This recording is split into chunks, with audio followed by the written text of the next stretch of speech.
Thank you very much. Thank you, everybody.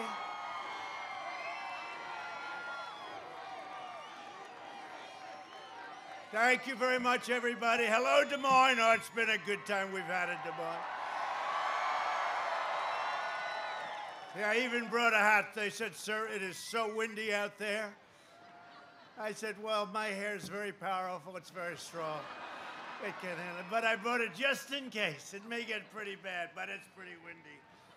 So thank you all very much. And I'm thrilled to be back in the American heartland with thousands of loyal, hardworking Iowa patriots. And 20 days from now, we're going to win this state. We're going to win 4 more years in the White House. We're going to keep it going. And I must tell you, you know, I've just looked, a poll just came out. We're up 6. Okay, big deal. Now, didn't we win by 11 or something? We're up 6. And if I'm up 6, nobody has ever done for Iowa and the Farm Belt and the farmers and all. No more estate taxes, no more anything. I saved ethanol. Ethanol is saved. For me to only be up 6, I'm a little bit concerned, I'll tell you that. Because nobody's going to do for Iowa what I did for Iowa. We've just learned through explosive documents published by a very fine newspaper, the New York Post, that Joe Biden has been blatantly lying about his involvement in his son's corrupt business dealing. And this is a big smoking gun.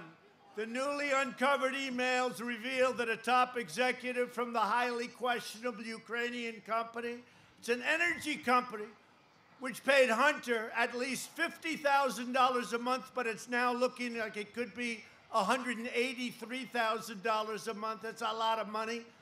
Would anybody in this audience take it? I'll take it. We'll take it. Despite the fact that he had absolutely no experience, knew nothing about energy, wrote to Hunter arranging for a meeting to meet with Vice President Joe Biden. I've been saying this for a long time with that family. The same Ukrainian energy executive even sent Hunter an email saying, quote, "We urgently need your advice on how you could use your influence." In other words, Hunter was being paid for access to his vice president father, who was specifically put in charge of Ukraine and Russia. How about the Russia hoax? It turned out that they were the ones that did the Russia hoax. It was them. No collusion, no collusion. These emails show that Biden's repeated claim that he has never spoken to Hunter about his business dealings were a complete lie. It was a total lie. He lied to you over and over because he's trying to cover up a massive pay-for-play scandal at the heart of his vice presidency, and everybody knows it. Everybody in Washington knows it. We've known it for a long time. The fact is, there was never an administration more corrupt than the Obama-Biden administration. There was never. Just weeks ago, Joe stood before the American people in a presidential debate and told you that these claims had been totally discredited and that his son did nothing wrong. But now that turns out to be a total lie. Now we can see clearly that Biden is a corrupt politician who shouldn't even be allowed to run for the presidency. I was pressing Joe Biden to tell the truth because the corrupt mainstream media, right back there, all those cameras right back there, they're corrupt, and they refuse to write the story. There wasn't one time in almost 4 years during my presidency, during the greatest political scandal in U.S. history, a witch hunt, a horrible, horrible, disgusting witch hunt that should never, ever happen to another presidency again, and people should pay for the crimes they committed.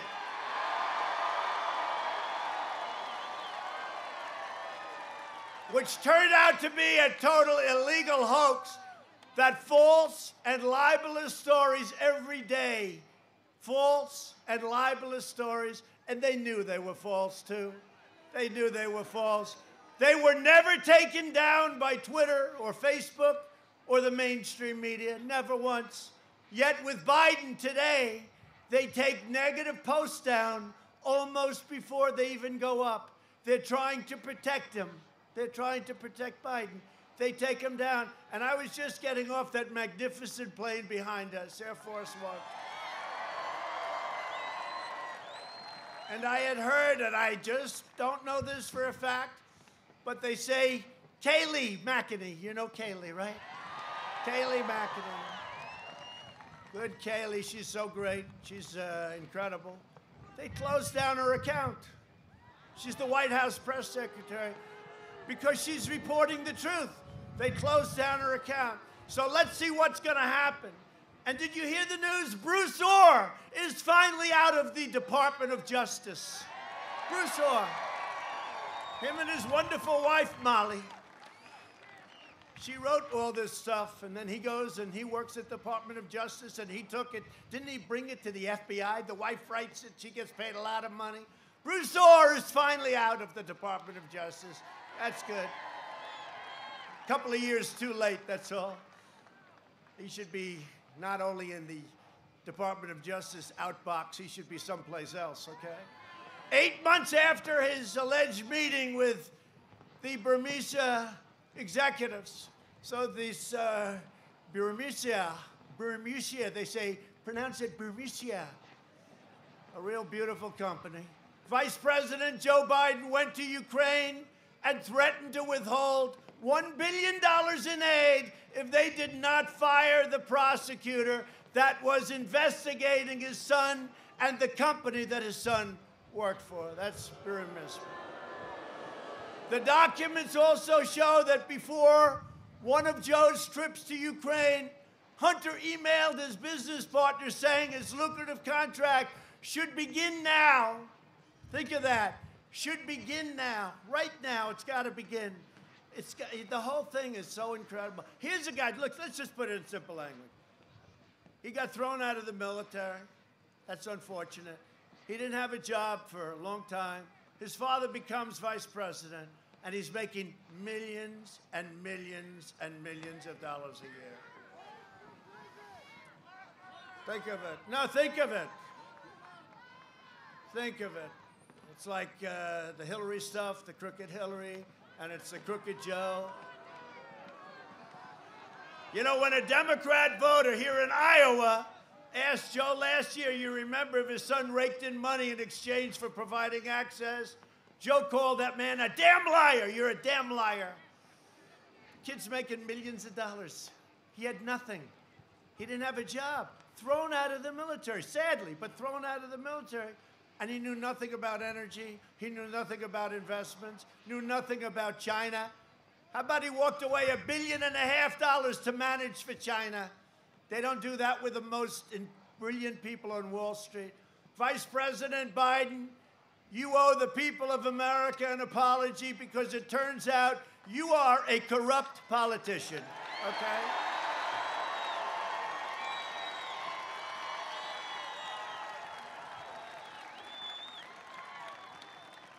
Joe Biden must immediately release all emails, meetings, phone calls, transcripts, and records related to his involvement in his family's business dealings, influence peddlings around the world, including China and including Russia. Hunter raked in a fortune from China while Joe Biden was giving China all of our jobs. They came, you know where they came from, Iowa, and plenty of other places, but they came from Iowa. He was giving them, they were taking our jobs, they were taking our factories, they were taking everything, they were taking our wealth. And I gave you $28 billion, say thank you very much, President Xi. It came right out of China. And because of that, everybody's happy in Iowa. I just hope you remember that on November 3rd. Hope you remember. Nobody else would have done it. Nobody else would have done it. If the Biden family treated the vice presidency as a for-profit corporation flying around the globe, collecting millions of dollars from China and Ukraine and Russia and other countries.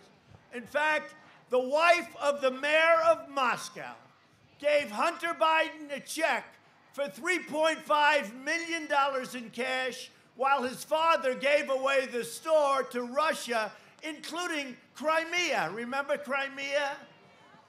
The Bidens got rich while America got robbed.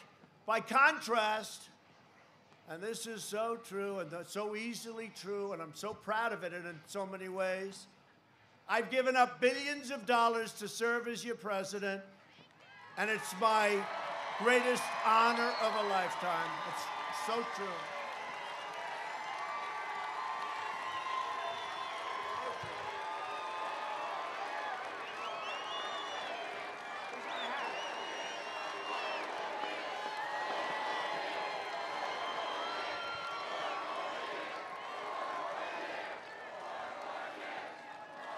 I ran for president because I could not sit back any longer and watch the terrible injustices being done to the American people. And it's true. And by the way, before the China plague came in, we had the greatest economy in the history of the world, and now it's going right back there. Our stock market is very close to a number that was even higher. Does everybody have your 401k ready? Because it's going through the roof. We're going to have the best year we've ever had, and we're going to have tax cuts, not tax increases. They want to increase your taxes. They want to increase your taxes so they can spend it on the Green New Deal. It's another beauty. I cannot sit idly by and watch career politicians like Joe Biden continue bleeding this country dry. And that's what it is. You know, you can say whatever you want. You can say whatever you want. But when you have a kid that follows his father, and by the way, take a look at his brother. His brother all of a sudden is building a big housing development in Iraq. Have you ever built a development before? No, I haven't. Take a look at the whole family. It's a corrupt family. Joe Biden personifies the selfless and corrupt globalists who got rich and powerful at your expense. Take a look at the people that are funding his campaign. People assume that they'd be funding my campaign. I don't want them. We don't want them. We never needed them. We don't want them. But they betrayed American workers, disparaged American values, and crushed our middle class. For decades, Biden and his cronies laughed while they shipped millions of your jobs to their friends in foreign countries, in countries that you've never even heard of. They lived behind gated walls, and they flooded your communities with illegal immigration, deadly drugs, MS-13 savages that assault, rape, and murder innocent Americans. They forced our fellow citizens to live in crumbling inner cities while they spent trillions of dollars on never-ending foreign wars. They just never ended. But, you know, we're bringing all our soldiers back home. You know that. We've been doing it for a long time. And it's not easy. Not easy. The military-industrial complex, not the easiest thing, but we're bringing them back home. We're almost finished in Afghanistan coming in. We're down to a small number coming home by the end of the year, hopefully the end of the year, shortly thereafter. In Syria, we're out, totally out. And by the way, before I did this, we crushed 100% of the ISIS caliphate. 100%. We crushed 100%. We have the greatest military in the world, and by the way, we have built the greatest military in the world. So I just tell you from Iowa, you know, you're a very powerful state politically. You're a big state to me, big in your heart. But you have a tremendous influence and a tremendous power, and you've never let me down. You just came in, and we won by so much. You know, they say if a Republican wins by 1 point, I think I won by 11, right? 11. That was early in the night. Remember that? They said, Donald Trump has won the state of Iowa. Then they said, man, he won by 11 points. What's going on? That was just the beginning. Then we won Ohio. We won Ohio by 8 points. They said, what's going on? You know, it's one thing you win a state, but when you win by a lot, And that was the beginning of something. And I'll tell you what, we have more enthusiasm now than we ever did 4 years ago. There really is true.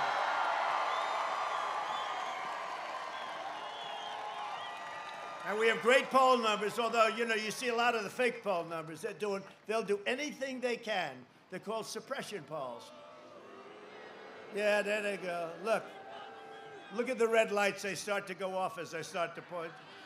You know, in one way they want the ratings, in another way they don't want to have the ratings, and you're telling CNN that they're a fraud in their broadcasting. No, that was one of the greatest evenings ever. There are those that say it was the most exciting evening in the history of television, highest rated evening in the history of television. And you know what?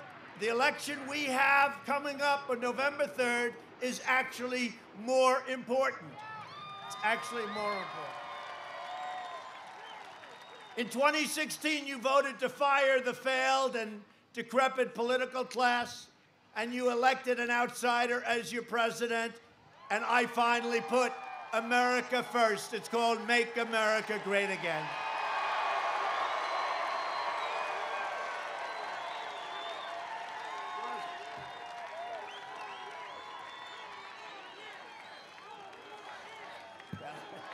It's windy out here.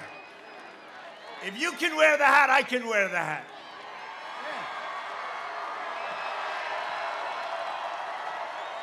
Yeah. Should I take off the tie or not? What do you think? I don't know. Maybe yes?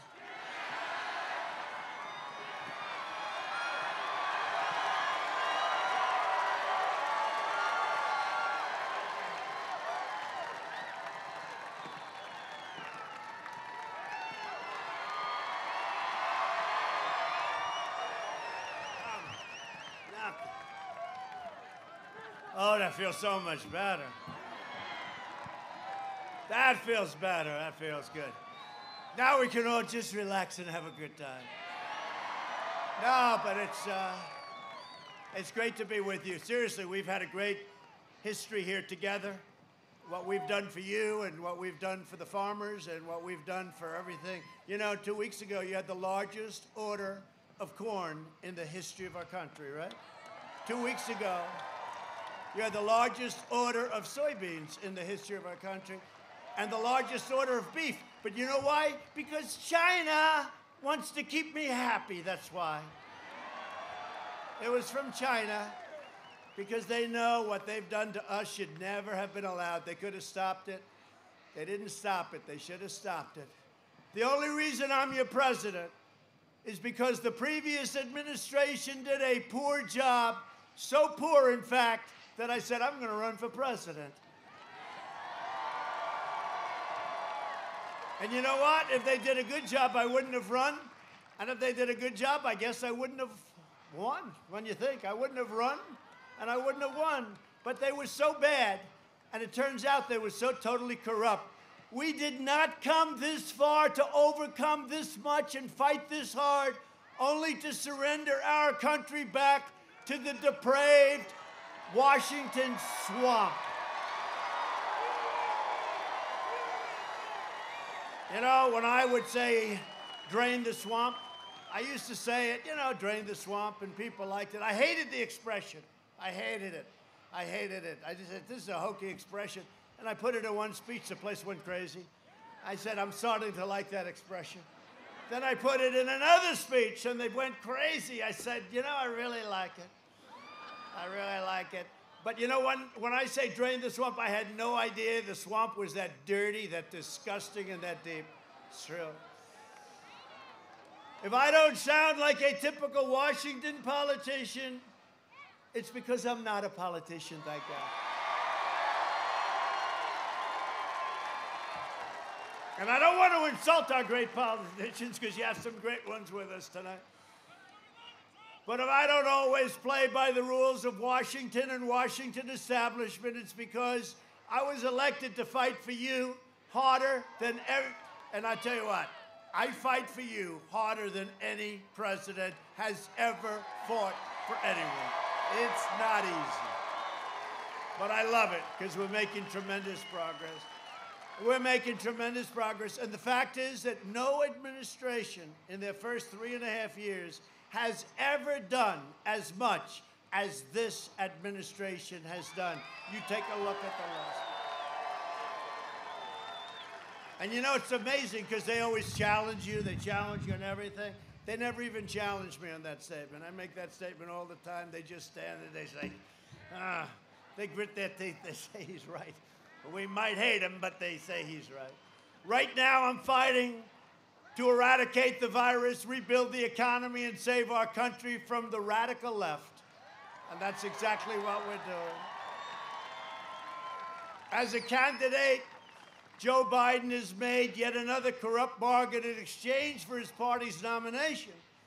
He has handed control to the socialists and Marxists and the lunatic left-wing fringe that are really running that party. He's not running it. Let's face it, Joe is shot, okay? Whether you like it or not.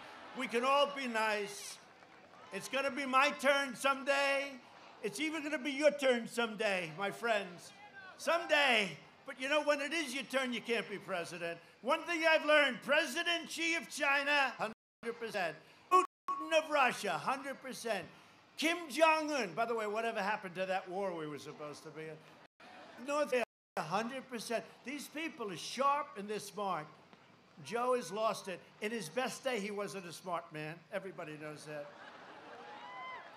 But Joe is gone. If he wins, the radical left will be running the country. They're addicted to power, and God help us if they get it. We'll never be the same country, and we will never be able to recover, and we are on a basis. And I'll tell you something, the country was coming together. I was telling a very good reporter today that our country was coming together because we were having such success, that I was being called by people that normally I wouldn't be speaking to too much. They don't want me, I don't want them. But we had the best employment numbers in history, African American, Hispanic American numbers, women, Asian, everything. High school diploma, without high school diploma, colleges, PhDs. We had the best numbers in every category. 160 million jobs, we were never even close to that. We were at 160 million jobs. And it was all coming together. People, let's get together, let's talk. You know, it's like splitting up the riches, really, and in a positive way, splitting up the riches. And what happened is we then got hit with the plague. And now it's back to the drawing boards, but we're going to have a strong V. The third quarter is going to be incredible when you see the numbers. Not that I know anything, because I don't want to give you inside information, because I don't have it. They'll say, he's giving away inside information. They are sick. But wait till you see the third quarter numbers, and it's going to be right before the election, before the November 3rd, although a lot of people will have voted by that time. Get out and vote. You got to get out and vote. Got to get out and vote. But we were really coming together, because that's, you know, look, ultimately we want to come together. Everybody come together. And we were really coming together, and then we got hit by this horrible situation. Could have been stopped. China stopped it from going into the rest of China, but they didn't stop it from coming out and going to Europe and the United States and the rest of the world, 188 countries. So we're now putting it together. We had it done, and now we're doing it again. And next year will be even stronger than last year. Last year was the best year we've ever had. And this coming year will be even better than last year. Unless somebody comes along and says, let's quadruple your taxes, which is what they want to do. They want to raise your taxes. They want to go with this ridiculous Green New Deal, which, by the way, their original price, $100 trillion, you couldn't do it for that. If we did great every year for 100 years, everything was perfect, right? No nothing, no recessions, no anything. You couldn't make $100 trillion. These people are crazy, and they actually mean it. You know, they actually mean it. So we're going to get it going to a level that nobody can ever turn course on us, nobody can ever change. You know, I tell the story for years as a student of economies. I just love it. I love watching it. I love doing it. And I love seeing the results, because the results have been so incredible. But as a student, I used to hear for years, for 10 years, 2019, China, because look, let's face it, China's 1.4 billion people, we're 325, not including illegal immigrants that are in the country, frankly. And we don't even know what that number. I said, how many do we have? We have no idea, sir. Well, I have an idea. By the way, our southern border is now stronger than it's ever been. But we have 325, 330 million people. But for years I heard that China will overtake us as the world's largest economy in the year 2019. You've all heard it, I think, right? Yes? He's a very smart-looking guy. You're loaded with money, I'll bet. Look, that's why he's in the front row. He's in the front row, and he didn't have to stand here for 3 days to get there. I can tell he's got. But, right, 2019, that China was going to overtake us. Well, you go back 6 months, 7 months, not only weren't they overtaking, we were beating them by leaps and bounds and getting bigger and bigger and growing and taxing them and taking in billions and billions in tariffs. And when they targeted Iowa and the farmers of this country and ranchers and others, I said, no, you can't do that. No, you can't. And I put a 25% tariff on everything. And I gave a lot of the money, although I don't want to say it too loudly, $28 billion. I gave you 16 and 12. I said to Sonny Perdue, Secretary of Agriculture, great guy, he knows more about farms. I said, Sonny, what's the number? He said, 2 years ago, sir, 12 billion they hit us for. And last year, 16 billion. I said, that's okay. We're going to put a 25% tariff. The farmers are going to get 12 billion, and then they're going to get 16 billion, okay? And we're going to give that money to our farmers, and that got our farmers even. In fact, I shouldn't tell you this because they don't like this, but some of the farmers were making more money the way they was doing it than by working their asses off, all right? They were very, very happy. But no, we took care of our farmers. No other president's going to do that. No other. That's why China got away with all of this stuff for years. And we had plenty of money left over after the $28 billion. It went into the U.S. Treasury. But they got away with it because they threatened a president like Obama. We're going to target your farmers. We're going to target the middle of our country. And Obama would say, oh, Betty, we better not get involved. I said differently. I said, if you do it, then what we're going to do is we're going to tariff your goods and we're going to give a lot of that money to the people that you're targeting. And you know, the thing that most impresses me about Iowa, Nebraska, and a lot of other states, if you look, by the way, Minnesota was so great, all of them, every one of them. Wisconsin was incredible. They never came to me and said, sir, you can't let this happen. They're stopping ordering. They're not ordering from us. They never said it. You know what they said? The president is right. At some point, we have to put up a stand. And I didn't hear one, even from fake CNN. They put people on television that said, I know it's not good, but the president is right. The president is right. You did the right thing. Because otherwise, it puts me in a bad negotiating position. You can't really negotiate. You know, it's tough. It's tough. I'll never forget that about the farmers. It's incredible. The other thing I won't forget, you don't mind if I go off script. This stuff is enough with crazy Hunter Biden and making millions of dollars a day. He made it because of his great intellect. No, but you know the other thing? Where's Hunter? Is Hunter here tonight, by the way? Hunter, congratulations on making a lot of money last year. You know the other thing I remember? In the White House, we had 36 farmers come to see me. I'll never forget it. And they were getting hit really hard. This was 2.5 years ago, early. And they came in to see me, almost all farmers. And they said, sir, we're hurting, but you're doing the right thing, sir. I'll never forget this meeting. It's early. I have pictures of it. Many from Iowa, but from other states, but many from Iowa. And I never saw it because everyone's always asking me for money. I want money here. Countries want money. Our so-called allies are always asking for money. Please defend us, even though then they rip us off on trade. You know, we defend them, and then they rip us off on trade. They're always asking for money. So the farmers are in, and I said to them, you know what I'm going to do? I'm going to do a big thing. I'm going to get you a lot of money, and I'm going to do for tariffs, and I'm going to do this to China. This is very early on in the strategy. And I'm going to subsidize you guys. You're going to be so happy. And I used a terrible word. They said, sir, may I speak? Yes, you can. What do you want to say? We don't want subsidy, sir. All we want is a level playing field. We don't want anything. All we want. True. Right? It's true. I never heard that. Most people, they don't care. Call it subsidy. Call it, give me cash. Just give me money. The farmer said, and by the way, I could see there was like a chill in the room. I mentioned that word. I said, did I say something wrong? The farmers are unbelievable. They're the heart of this nation. They said, we don't want subsidy. I'll never forget it. Sir, we don't want subsidy. We don't want that. We just want a level playing field, sir. We'll beat anybody. We want a level. And it's to this day, I tell that story all the time because I don't hear that. Most people, they don't care. You can call it anything you want. You call subsidy, you call it anything you want. I just think you people are incredible, okay? That's it. Enough. Enough of that. Enough of that. Enough of that, or I'm going to make him cry, and he hasn't cried in 40 years, that guy. One of the most important issues for Iowa is the whole thing that happened with ethanol. They were killing ethanol.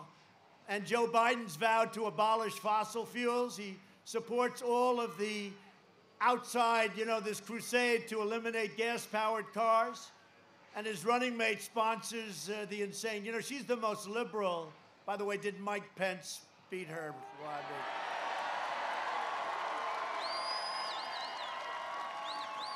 The expression in boxing, or as my friend Dana would say, UFC, if that were a fight, they would have stopped it, right?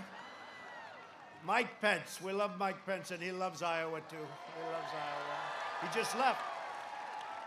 The Biden-Harris platform will demolish Iowa ethanol. You know that, wiping out the entire industry. And we fought hard for it. We went through the whole thing where we had no demand because of the pandemic. And we all fought hard to keep it going and keep the ethanol going. And we did the 12 months. I did 12 months. Remember, it was 8 months. I said, why not 12? And they couldn't give me a very good answer. But I made it year-round and 15%, right? Up from the 10, 15%. And it's great stuff. And when the market comes back, which is coming back, but in the meantime, you have inexpensive gasoline. That's not so bad, right? That's not so bad. Because nobody ever thought they'd see gasoline with a 2 in the front of it and less. And we've saved all of our energy jobs. And whether we like it or not, when we are having problem with energy, I called Russia and I called Saudi Arabia, and they reduced production by more than 10 million barrels a day, and our entire energy was saved all over the world, frankly. They're not doing it for us, but they're doing it for, let's say, everybody. And we have an incredible country, and we saved our energy industry, our energy jobs, and we are energy independent, and it's a beautiful thing.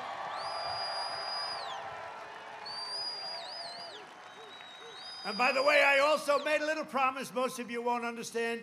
For those people in the ethanol world, you can use the pumps, okay? Do you understand that? You can use the pumps. In other words, you don't have to go out and spend hundreds of millions of dollars on new pumps. Because, with the additional ethanol, the additional power, some people say, oh, make them buy new pumps.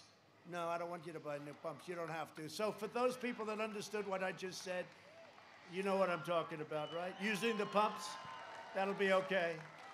To defend our rights and our Constitution, I nominated Judge Amy Coney Barrett to the United States Supreme Court.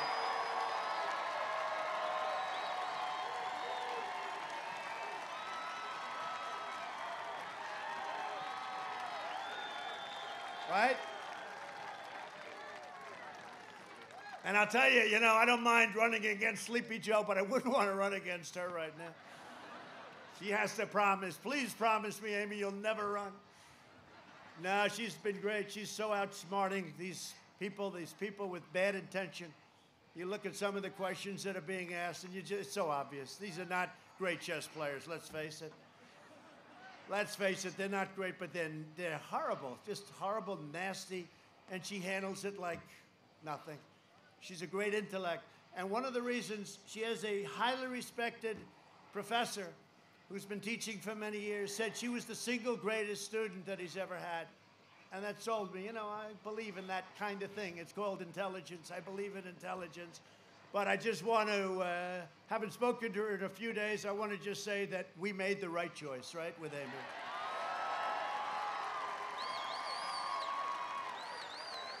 And speaking about making the right choice, you made the right choice a long time ago with a man named Senator Chuck Grassley.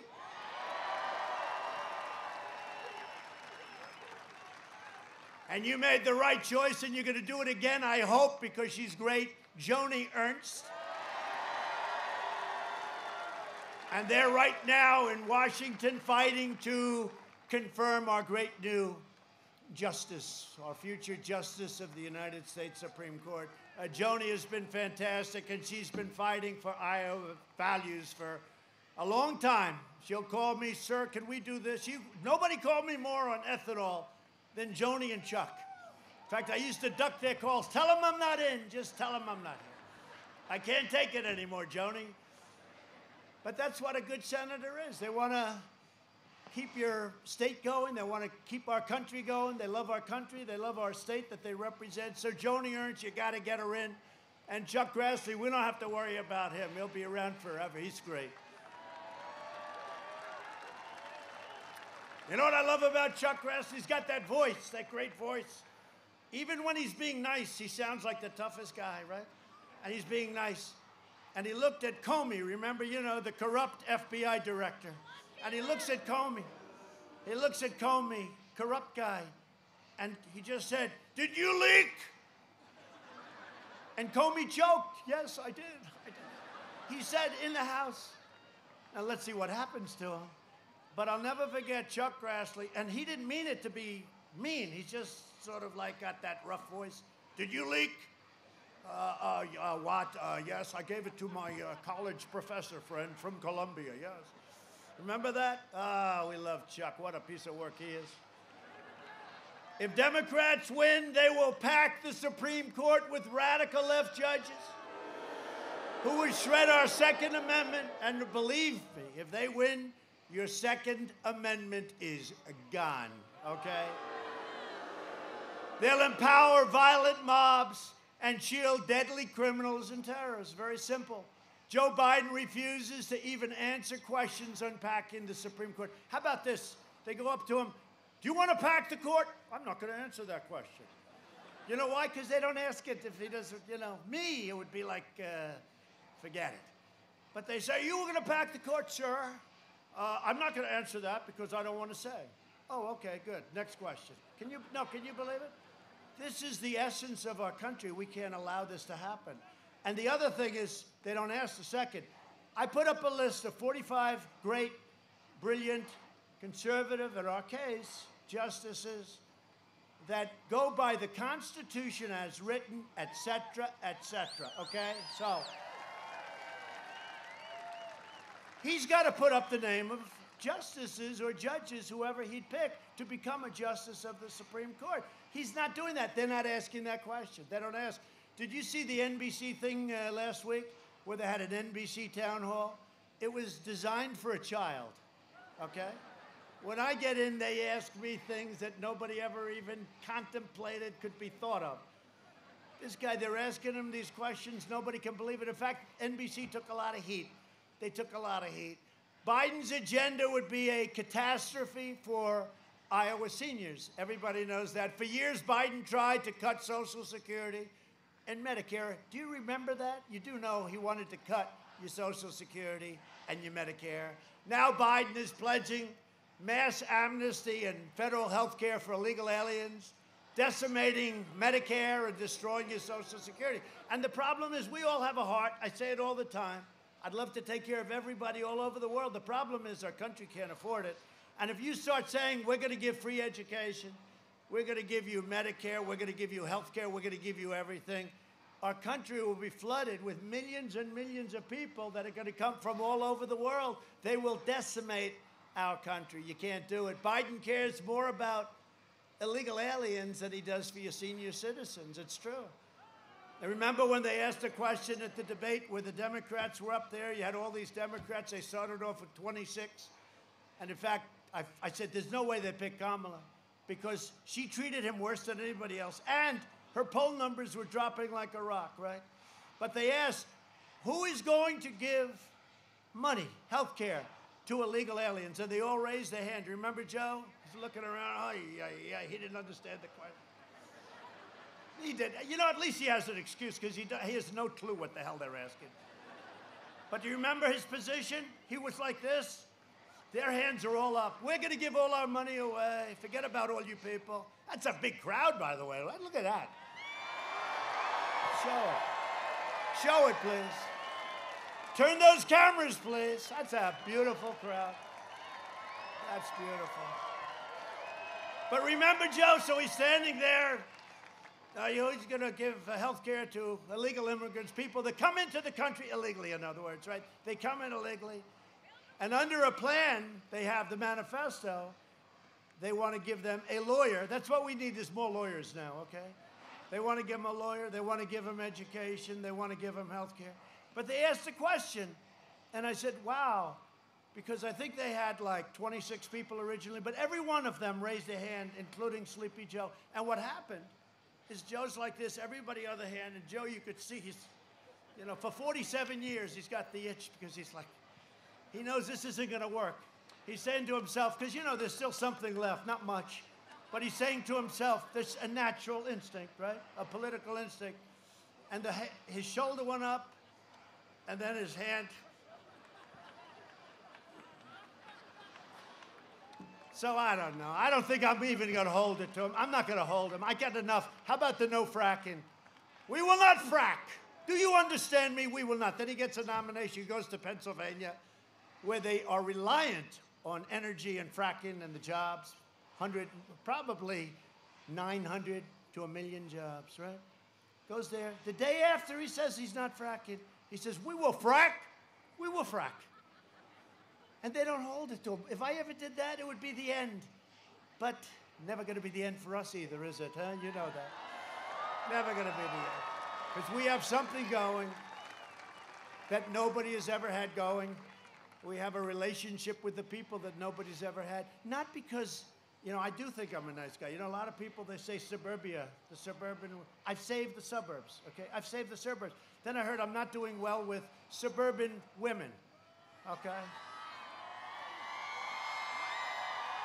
I got rid of, no, it's true, they say that. But of course they said that last election too. He will do terribly with women, terribly. And then when I did great with women, they said, man, he did well with women. Same thing's gonna happen. You know what I find? Suburban women, period, they want security. They don't want their home values going down. They don't want a low-income housing project built in the middle of suburbia next to their house. And we have a rule that's a disaster. It's a regulation. And I said to Ben Carson and some people, I say, I want to terminate it. They looked at me, they go, well, we can amend it. I said, you don't understand. I want it terminated. You all know about it. It's a disaster where they change the zoning and they make it impossible and you end up with low-income housing all over the place. And remember this, 29 to 30% of the people living in suburbia are minorities. So this has nothing to do with discrimination. It has nothing to do with anything. What it has to do is with the American dream. The American dream. We're not going to destroy the American dream for stupid people like Cory Booker. And he was putting Cory Booker in charge. How about that one? That's a beauty. Yeah, he did a great job as mayor of Newark, New Jersey. That worked out. How's Newark doing? This election is a choice between Trump recovery at a level that nobody's ever seen before, and a Biden depression. If they get elected, they're going to double and triple and quadruple your taxes. You will have a depression, the likes of which this country has never seen before, and that probably includes 1929, okay? And one thing we learned about the farmers, they don't do well in depressions. Do we agree? They don't do well. Nobody does well in a depression.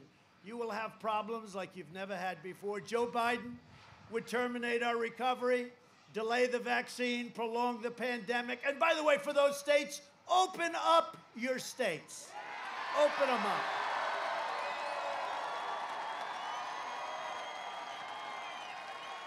Watch. Or November 4th. November 4th, all these Democrat governors that have lockdowns, right? You know, I said right at the beginning, I think it was me that came out first. You know, they'll try and say, 20 years ago, somebody said the same thing. But I said, the cure cannot be worse than the problem itself. And if you look at what's happening with these lockdowns to children, get the children back to school.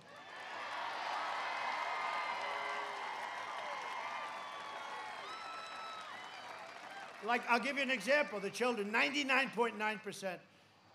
Barron Trump, you know, he had the Corona-19, the China virus. It's got 21 different names. I could go over it. But to me, Corona means Italy. China is China, and it came from China. So he had the China virus, right? And he had it for such a short period of time. I don't even think he knew he had it. Because they're young and their immune systems are strong and they fight it off. 99.9%. And Barron is beautiful and he's free. Free.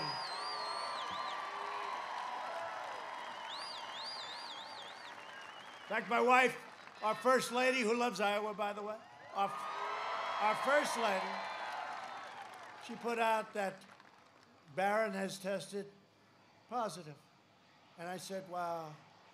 And we talked about it. I said, you put it out, you're not, you know, it's like personal stuff, but we really haven't. I said, yeah, let's put it out. Barron's tested positive. Within like 2 seconds, it was, Barron is just fine now. He's tested negative, right? Because it happens. People have it and it goes, get the kids back to school. We got to get the kids back to school. Get them back to school. All right? Get them back. Get them back. And when I had it, you might have read, maybe most of you don't know this, but I had it too. I didn't love it, but you know, it's a little tough, and you have a temperature, and you don't feel good. And the scarier part is, you know, where's it going? It's fine. You're at a 101 or 102, and then you say, hey, I don't love this. You haven't had a temperature in years, and then all of a sudden you have it. But you see what happens to people. And I went to the hospital, and it's an incredible hospital, Walter Reed. I've seen what they've done because I've been there many times for our great warriors that come back so badly wounded, and these doctors are incredible. And one thing when you're president, I'm laying in this bed, not feeling my best. And I'm surrounded by 12 doctors. One's the head of Johns Hopkins, one's the head of Walter Reed, one's the head, these incredible doctors. And I looked at the alternatives, all things we developed in the last 7 months. And one of them is Regeneron. And I said, I'll take that one. Because it very early in the testing, but it had great numbers. And I'm telling you, they gave me this, and they call it a therapeutic. To me, it's a cure. Because I felt like Superman the following morning. I felt like... In fact, I made a speech about a day later, 2 days later, somebody said, he looks better now than he did 2 weeks ago. What the hell's going on? So this is what's happening. We're making tremendous progress. The vaccines are coming out very soon. A lot of great things are happening on that front, but a lot of great things are happening for our country. I'm working to make the antibody treatment that I received I want to give it to all of the people that qualify for it. People in hospitals, people just before they go to hospitals. We'll clean out our hospitals. Eli Lilly makes a very similar drug, and we're going to do it free. We're going to do it free. It's not their fault. We're going to do it free. So we're in that process of getting an emergency, it's called emergency use authorization, and we're going to Regeneron and the Eli Lilly comparable drug. We're going to give it to everybody, and I hope they have the kind of luck that I have. But maybe I would have been perfect anyway. I like to say I didn't need it. I would have been perfect anyway because I'm so strong. You know, I said that. I said sarcastically, I said, well, I'm in no danger because I'm in perfect physical shape and I'm very young. And CNN goes and reports, President Trump lied to the American public. They said, can you believe this? This is, I was telling last night, we had an incredible rally in Pennsylvania. Oh, they're doing it to CNN. I thought they were doing it to me. I said, we don't have too many of them anymore. Do you ever notice, you know, at the beginning when we started, we'd always have the the phony people that stand up and, you know, raise their voice, then go home to mom and get bawled out. I don't know. I shouldn't be talking about this because all of a sudden but we don't have that anymore. I learned about the cameras because the cameras never like show. Look at that. Look where that crowd goes to. Look where that crowd goes to, all the way back to the buildings. And I'm always telling, I never thought the cameras could move. And then I just noticed whenever we had a troublemaker in the audience, they'd spin around, they'd be in like a pretzel, right? They can do anything, these guys. I thought they were like rigid, you know, like a rigid piece of steel. They don't turn. But if we had in the back room behind the pillar, somebody, that camera would be turning around like a snake, 15 different angles. But that sounds good. That's a brand new F-35 fighter jet. You can't see it. They say it's the greatest plane in the world. And by the way, speaking of that, our military, when I came in, the world's most overrated general told me, "Sir, we have no ammunition," because we may have had a conflict very early in. And I said, no president should ever hear that. And we have rebuilt our military, $2.5 trillion, all made in the USA, with equipment like that, the likes of which no country has ever seen before. We are the envy of Russia and China and any other country. We have equipment that nobody has. Our missiles, our rockets, our nuclear has been totally upgraded, and pray to God we never have to use it, because I see what happens. Pray to God. But if we didn't have that, we could be in very big trouble. It's a very tough situation. But you look at the new tanks that we've ordered from Ohio, by the way. We kept the Lima plant. I said, keep it open. They were going to close it. I said, keep it open. Before I became president, I said, keep it open. Because I visited it. I said, you could never build a plant like this. You could never get the people to make the tanks, and we're going to be ordering tanks. We've totally rebuilt our military. We have the greatest missiles, rockets, tanks, fighters, bombers, tankers, ships in the world, all made in the USA.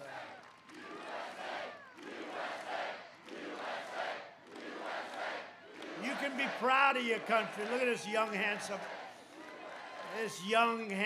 farmer. You going to be a farmer someday? You going to be a farmer? Huh? He goes, hell yeah. I'd like to be a farmer too sometimes, I'll tell you.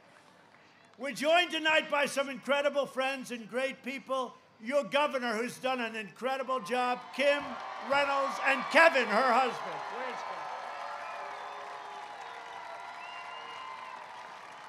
Thank you, thank you. Thank you, honey.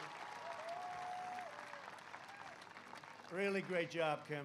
How we doing, by the way? Okay, we're looking good? That's good. Thank you for everything, Kim. As well as Lieutenant Governor Adam Gregg. Adam, thank you. Thank you very much, Adam. Great job. Iowa Secretary of Agriculture, Mike Nagy. Mike. Where's Mike? Thank you, Mike. Iowa Senate Majority Leader, Jack Whitver. Thank you. See the way they all stay together? They like each other. Speaker of the Iowa House. Oh, you got to tell me this. This is good genes, I think, right? There are genes involved here, right? Pat Grassley, right? Good genes. What's the relationship, Pat? Huh? That's good stuff. You got good stock. I want to bet on that guy in the future. Thank you very much. Great job. I hear you're doing a great job. We're doing all right? Good. Thank you, Pat. Ambassador Terry Branstad. Okay, do we have time for one quick story about Branstad? Okay. Because his son Eric is even better than him, but I'm not going to talk about it.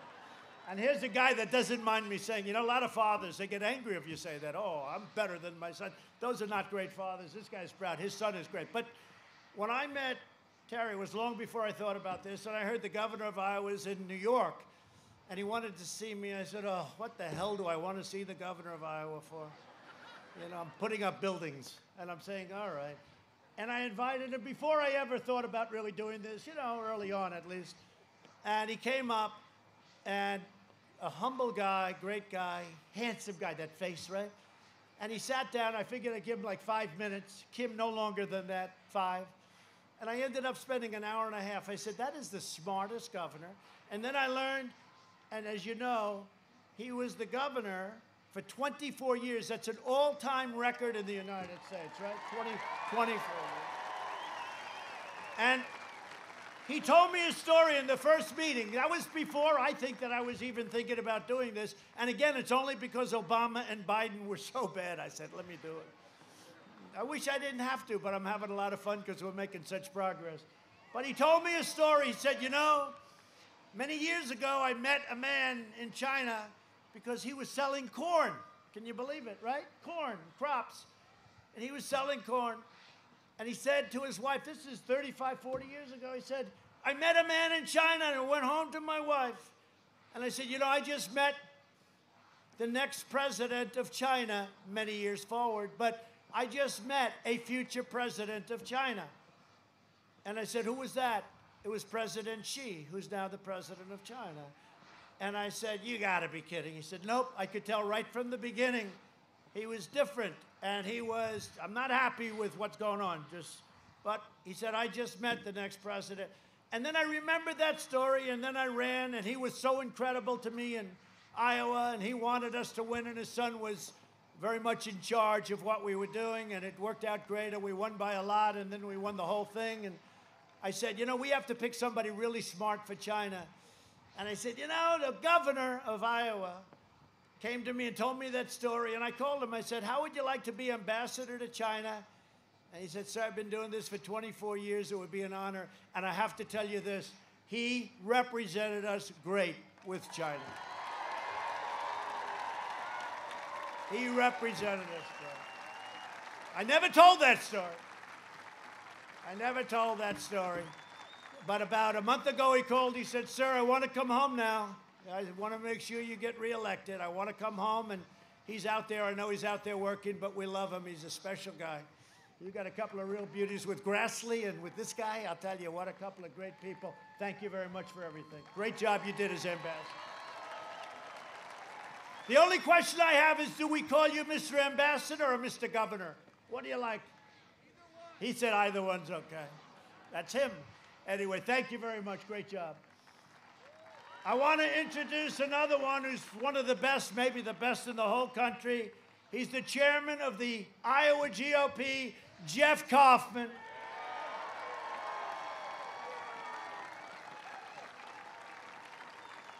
You look good, Jeff. You lost weight, Jeff. You lost weight. I'm proud of you, Jeff. You do a great job. How are we doing? He said, Iowa's ours. Always be careful. He said, Iowa's yours. I said, never say that. The last one, you know, Beto, remember when he said he was running for president, he was doing okay, and he was on the cover of a third-rate magazine called Vanity Fair, and he made the statement, I was born to do this. I said, that's the end of his political career, and he was born to do it. That didn't work out. I hear we're doing great. Thank you very much, Jeff. Thank you very much. I appreciate it. Congressional candidate, a star, a guy who's going to be fantastic, David Young. David, thank you. You got a lot of good candidates. We're also joined by a very special guest, one of the greatest wrestlers in American history. You know that, right? He's an unbelievable guy. I've known about him for a long time. Do we all love Jim Jordan, our congressman, right? Right? Jim Jordan is a great wrestler, a great NCAA champion and all. A lot of people don't know that, but Jim's from Ohio.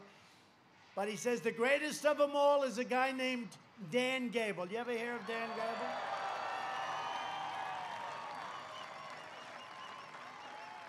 And listen to this. I mean, I have to tell you, is Dan here? I hope he's here. Come here, Dan. Come on. Come on. Look at this. You mean I can't take this guy in a fight? Can you believe it? Huh? Wow. Wow. Come here, man. Hey, Dan, I'm immune and I can't give it to you, so that's good.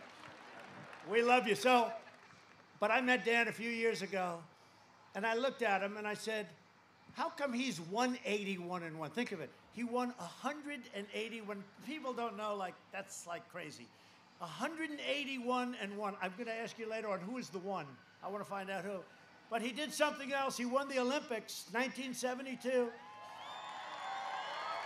And to do that, he had to wrestle against the 6 greatest wrestlers in that weight class in the world. And he did something never done before. He didn't yield 1 point throughout the whole thing.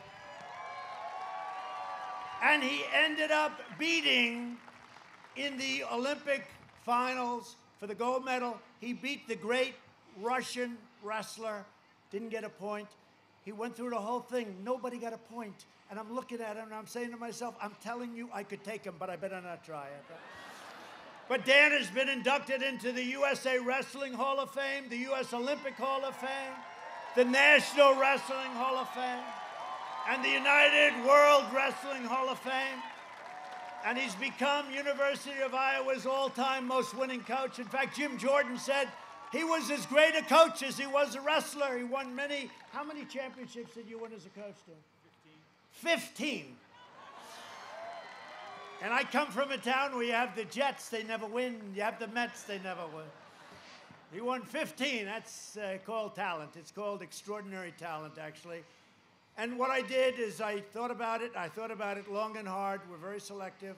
So the Congressional Medal of Honor and the Presidential Medal of Freedom are the 2 greatest awards you can get in our country. And I'm proud to announce that I will be awarding very shortly at the White House in the Oval Office, Coach Gable, the Presidential Medal of Freedom. Say something, Jay. Right Wow. That's humbling. That's humbling because that's the highest honor. I'm used to winning and doing it on the mat. But because I did it so many times on the mat and in other places that I'm actually getting some other awards where I can just do it and they give it to me.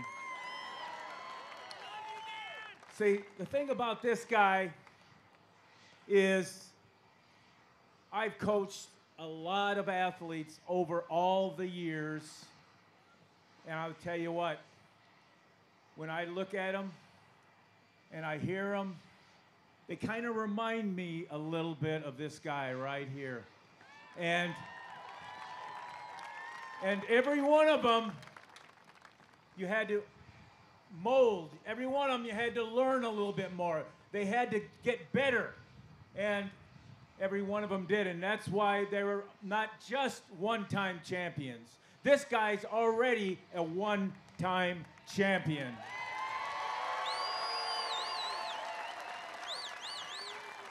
But because he's open for learning and he's already very competent, that he's going to be a multi-champion President of the United States of America.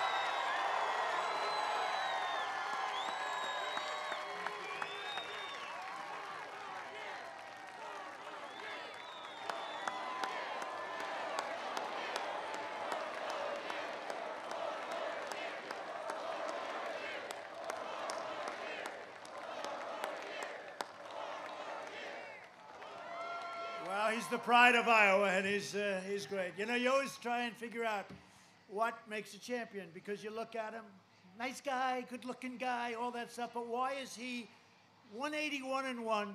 Why is he a gold medalist that's done something that nobody ever did? Didn't allow 1 point of any of these wrestlers, and they're all the best in the world, the toughest.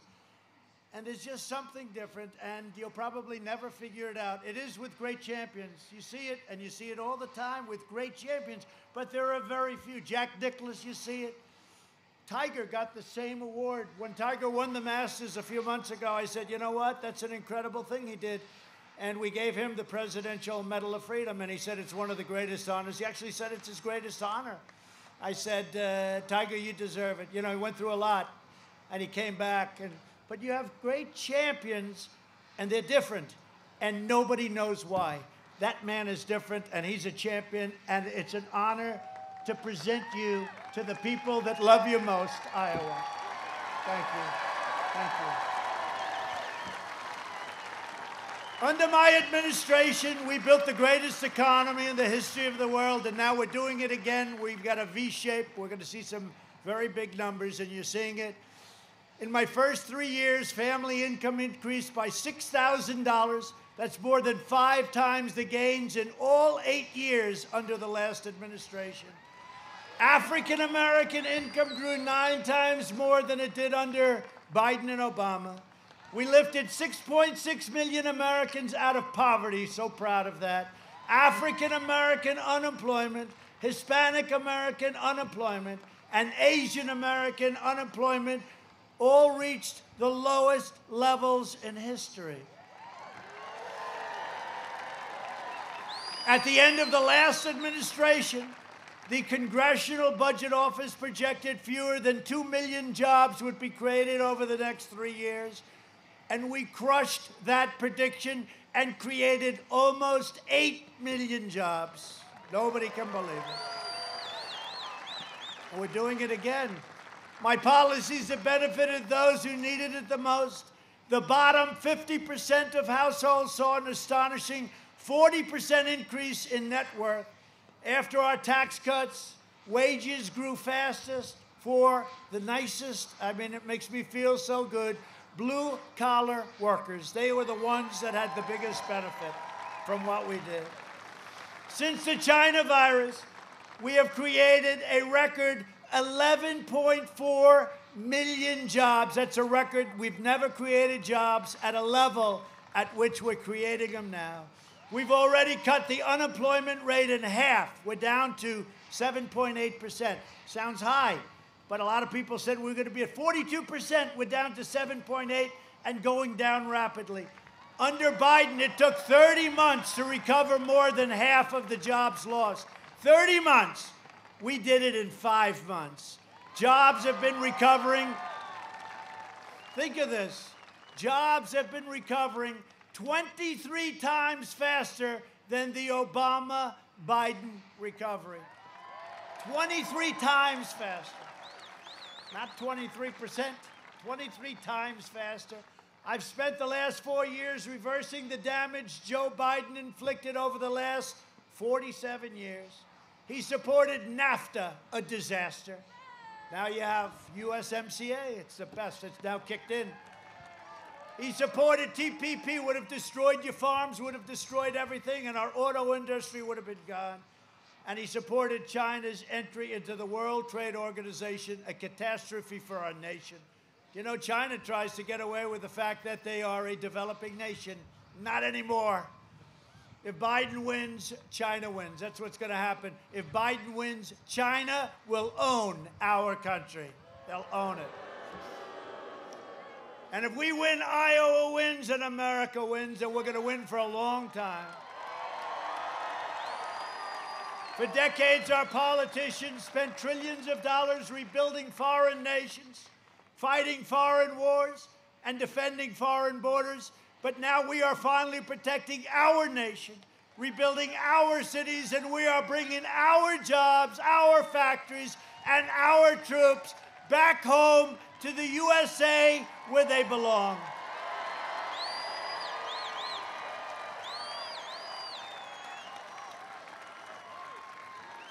And as I mentioned, one of the things that was very important to me was to eliminate the very unfair estate tax or death tax on small businesses and farms. So now if you love your child and you're a farmer and you think he's doing a great job or she's doing a great job and she wants to keep the farm or he wants to keep the farm, there is no more estate tax where they have to go out and borrow a fortune to pay the tax.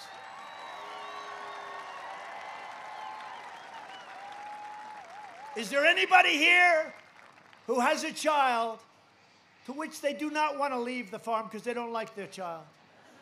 Because, raise your hand, please. Does anybody have the courage? Yeah, there's one person over there. He says he's only kidding. No, but it's a big thing. I mean, look, it's a big thing. A lot of farms will put out of business. The parents They pass away. They leave the farm to the son, the daughter, to the family, and the family has to go out and borrow a fortune, and then they have a little bad season, a couple of bad seasons, and they end up losing everything. We don't have that anymore. We cut the estate tax. It's out, gone.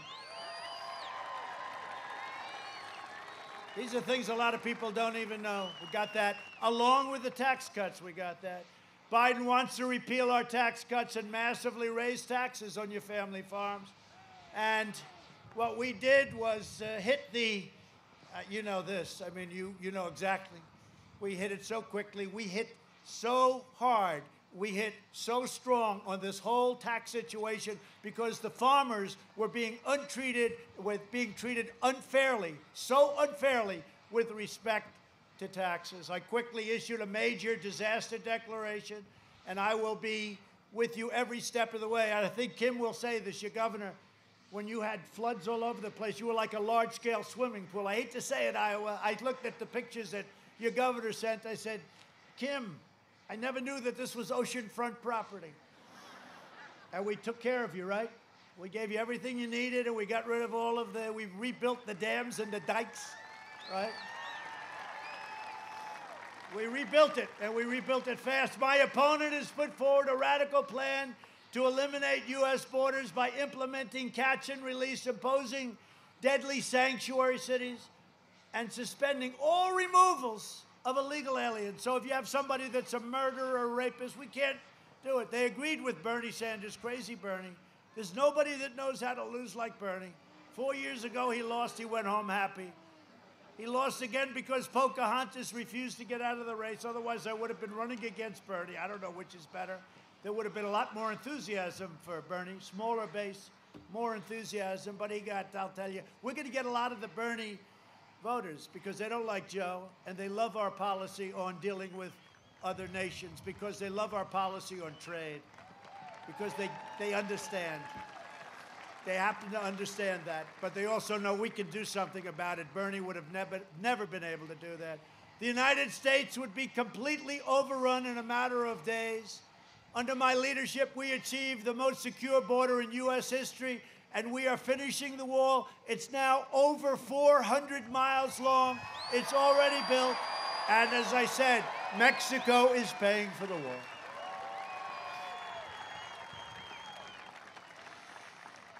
You know, we did more. One of these fake reporters said it. We did more. One of the only politicians that's ever run, forget about politician, but one of the only politicians ever run that actually has done more than he or she has promised. As an example, I campaigned a lot in Iowa. I never mentioned the word Space Force.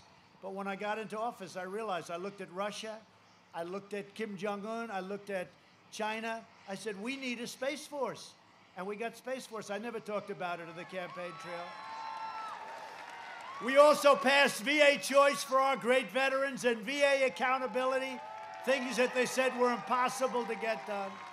So now, instead of waiting online for weeks and weeks, if they have to wait, they go out to a doctor, we pay the bill, and it's been a great thing. 91% approval rating in the VA. They're doing a great job over there. Think of it. I mean, I shouldn't be telling you this because they'll find a vet someplace who's unhappy. But think of it. All our lives, we used to see on the evening news horror shows with the vets and the vets and the vets, and it's terrible what they're doing. You don't see any stories about the VA. You don't see any stories.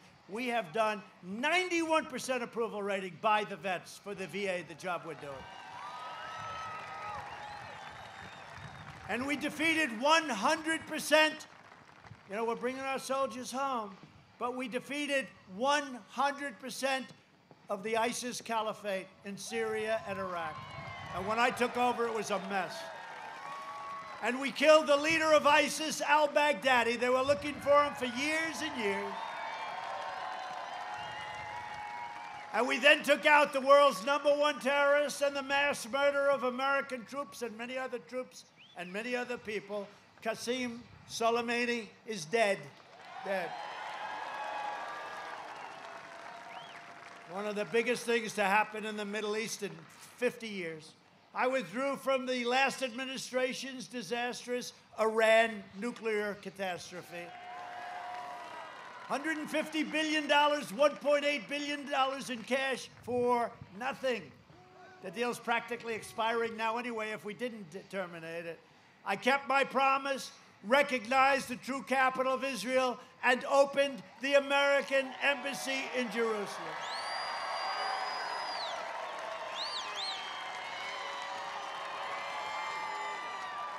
And you know that presidents have been talking about that for decades. Every president said they were going to do that, then they never had the guts to do it. I also recognized Israeli sovereignty over the Golan Heights. And that's been 52 years they've been talking about that. I got it done in about 2 hours.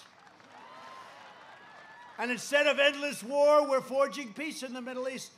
So I get nominated for 3 Nobel Peace Prizes, different subjects.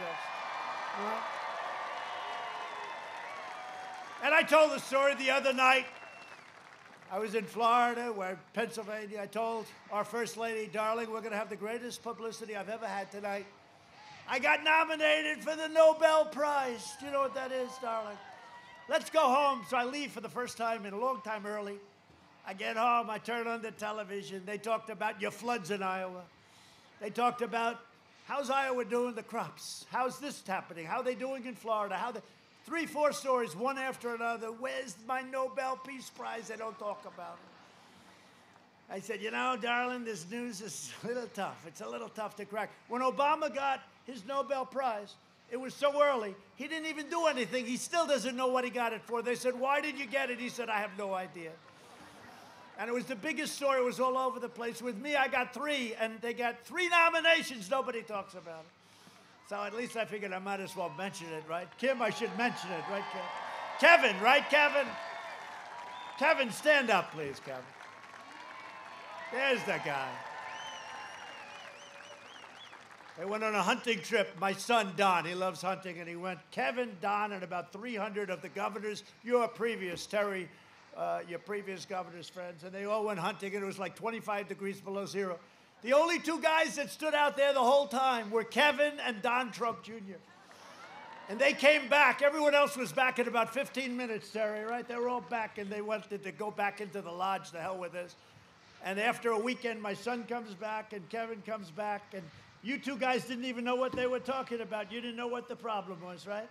People don't know that about Don, and they don't know that about, but Kevin is fantastic. Thank you, Kevin, for being here. Appreciate it. He's a real guy. So I'm ending the old wars, and Biden will lead us into new wars, and we did more in 47 months than Biden did in 47 years, and that's a fact. And if you look at the Democrats, they're pushing the most far-left agenda ever put forward by a presidential nominee. Their plan would destroy your Social Security, destroy protections for pre-existing conditions. Biden vowed to terminate our travel bans on jihadist regions. You know, I got the travel ban. Everyone said, oh, that's not nice. I said, really? It's not nice to come up and blow up cities either, is it? We won in the United States Supreme Court, and he wants to end it. And surge refugee admissions by 700%, meaning 700%, opening the floodgates to radical Islamic terrorism. No, thank you. No, thank you, Sleepy Joe. He'll ban school choice, and he'll ban charter schools, very important places, and it all starts. You know, civil rights all starts with the education, and we need school choice. In the second term, I will provide school choice to every parent in America. We've already started. We've already started. You know, it's an incredible thing because it's great education for less money. It's sort of a crazy thing. Less money, great education. And just to sort of finish up, a vote for Republicans is a vote for safe communities, great jobs, and a limitless future for all Americans. Over the next 4 years, we will make America into the manufacturing superpower of the world, and we will end our reliance on China once and for all. It's already happened.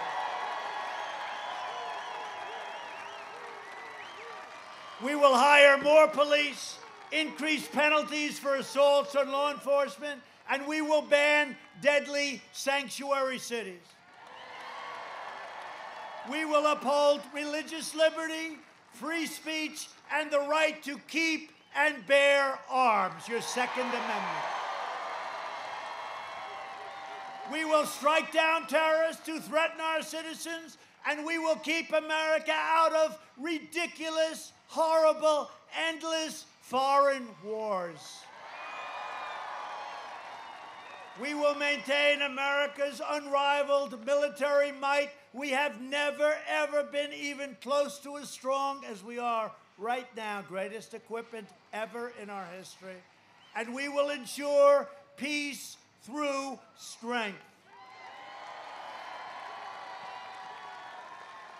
And if you remember when I ran, they said, oh, he's a very militant kind of a guy. We'll be in a war the first week. Well, where's the war? Where's the war? And I'm making other countries pay because, you know, NATO, they weren't paying their bills. They were delinquent, to use a New York real estate term. They weren't paying their bills. I said, you got to pay. The Secretary General of NATO is my single biggest fan. They're paying $130 billion a year more now because I said, look, you got to pay. You got to pay. They rip us on trade, and then we're supposed to protect them, the European Union. So NATO. So they're paying $130 billion more, going to $410 billion more each year. So that's it. Where are the wars? He's going to get us into a war. Where are the wars? They don't want any part of us. Nobody wants any part of us in the world. And we're tired of being ripped off as a country. We will end surprise medical building. We will, you know, the surprise medical building is a disaster. It's ending as of January 1st.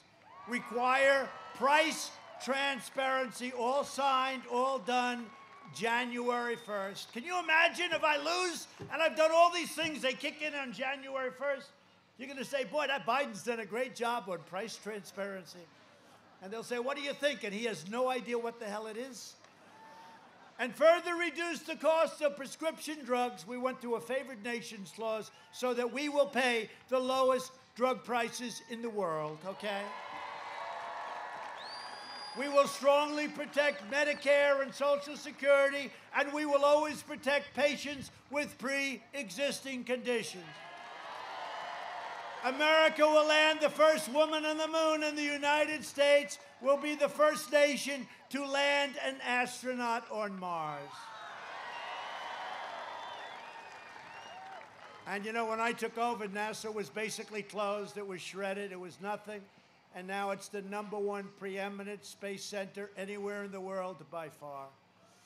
We will stop the radical indoctrination of our students and restore patriotic education to our schools. We will teach our children to love our country, honor our history, and always respect our great American flag. And we will live by the timeless words of our national motto, in God we trust, and it won't change.